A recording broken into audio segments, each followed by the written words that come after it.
This past Friday, SeaWorld Orlando finally opened their long-anticipated premier launch coaster, Icebreaker. So far, it looks like this ride has been pretty successful, with some great feedback from guests and coaster enthusiasts alike. I'm personally checking it out pretty soon, and it honestly looks much better than I originally anticipated. Despite all that, there's been a bit of a controversy recently. With the way SeaWorld has been marketing the coaster up until this point, many were disappointed to see the original 48-inch height requirement being changed to a much higher 54. In this video, I'll explain what happened, why it matters, and what's next for SeaWorld Orlando's new ride.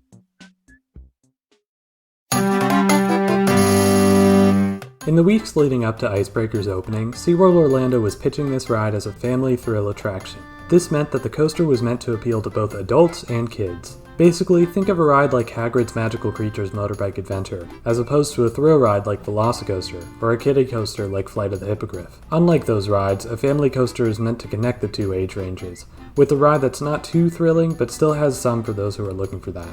With that, it made sense for SeaWorld to give this ride a 48-inch height requirement, which, for context, is the same as Hagrid's. It would also be lower than a lot of more thrilling rides at the park, like Kraken and Mako, both at 54.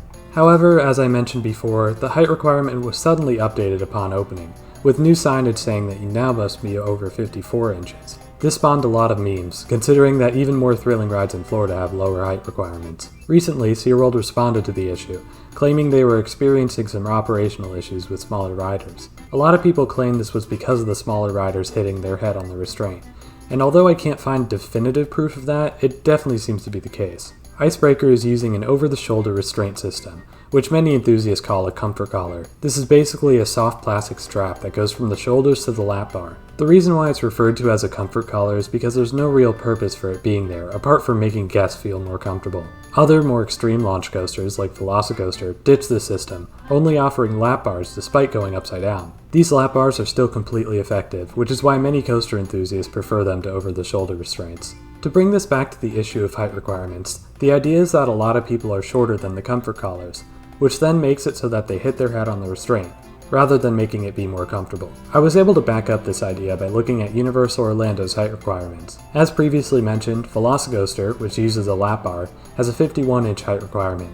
However, the Incredible Hulk, which uses over-the-shoulder restraints, has a 54-inch height requirement. While that doesn't necessarily track for every ride, like Mako, which has lap bars at 54 inches, I think it works as a general guide, and it is probably why the height requirement had to be made taller. So, how can SeaWorld fix this?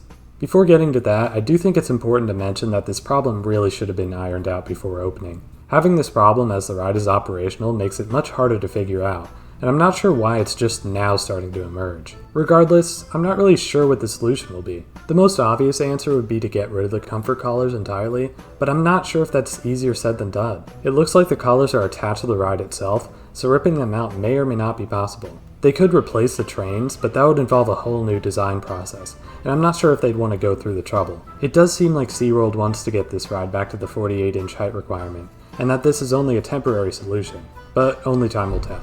Otherwise, let me know what you all think. Is this a big deal, or is it being blown out of proportion? In the meantime, please feel free to leave a like and subscribe to the channel for more theme park content. Until then, thanks for watching, and I'll see you next time.